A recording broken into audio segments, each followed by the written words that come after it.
Assalamualaikum warahmatullahi wabarakatuh. Saya Cindy Noktaviani. Di sini saya akan mewawancari Mbak Dila Inas Hanifah tentang sejarah peradaban Islam. Untuk pertanyaan yang pertama yaitu bagaimana perkembangan Islam pada masa modern ini, Mbak Dila?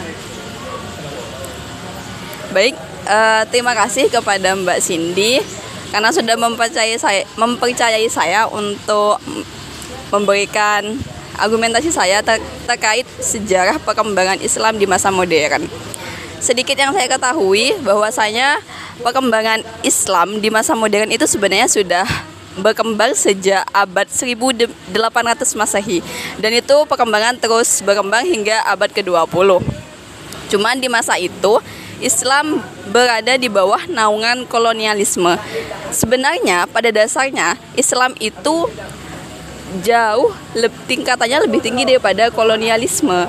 Cuman karena perkembangan ilmu pengetahuan dan juga teknologi yang begitu pesat di negara-negara barat seperti Eropa, itu mampu mengalahkan Islam, sehingga dunia Islam atau negara-negara yang bermayoritas itu beragama Islam diekspansi oleh negara Eropa seperti itu.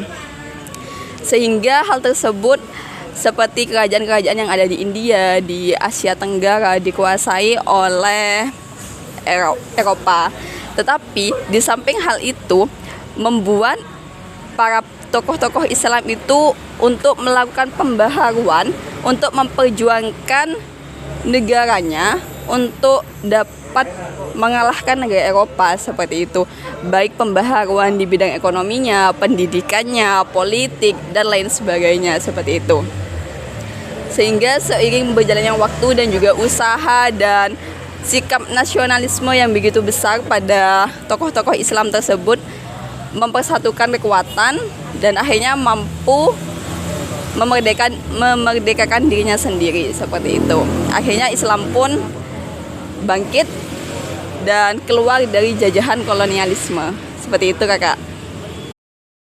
Manfaat sejarah Islam pada masa modern saat ini, Mbak? Baik, juga berkaitan sama pertanyaan yang sebelumnya, bahwasanya karena adanya jajahan oleh negara-negara kolonialisme, sehingga salah satu manfaatnya yaitu menimbulkan sikap atau perasaan nasionalisme yang begitu kuat pada masyarakat yang beragama Islam tadi untuk memperjuangkan kemerdekaannya seperti itu.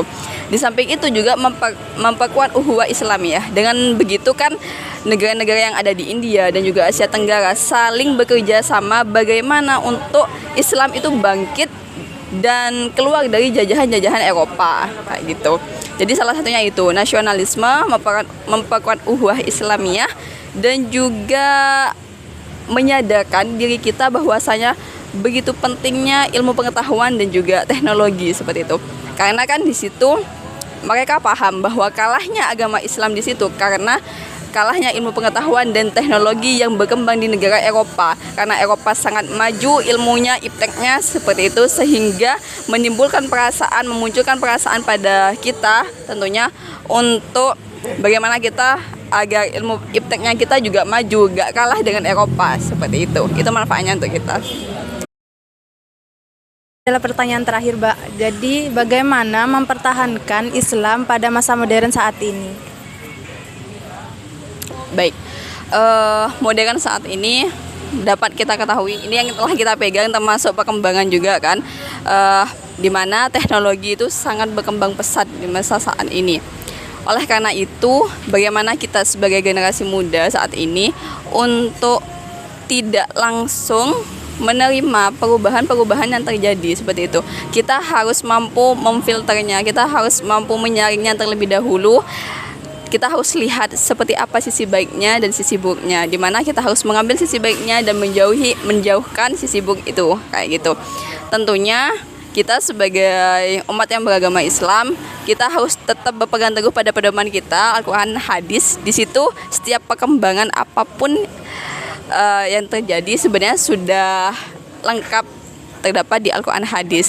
Di situ kita dapat bersikap dan dapat mengambil keputusan dan bertindak sesuai dengan Al-Quran, hadis tersebut kayak gitu. Sehingga kita tidak masuk pada jalan yang salah, tetap berpegang teguh pada ajaran Islam gitu.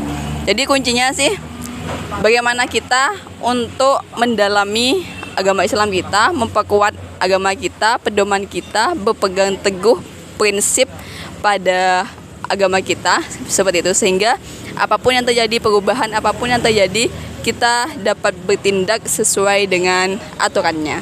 Seperti itu Kakak. Terima kasih. Terima kasih buat Mbak Dila sudah meluangkan waktunya untuk saya wawancara. Sekian wawancara pada hari ini, kurang lebihnya mohon maaf. Wassalamualaikum warahmatullahi wabarakatuh.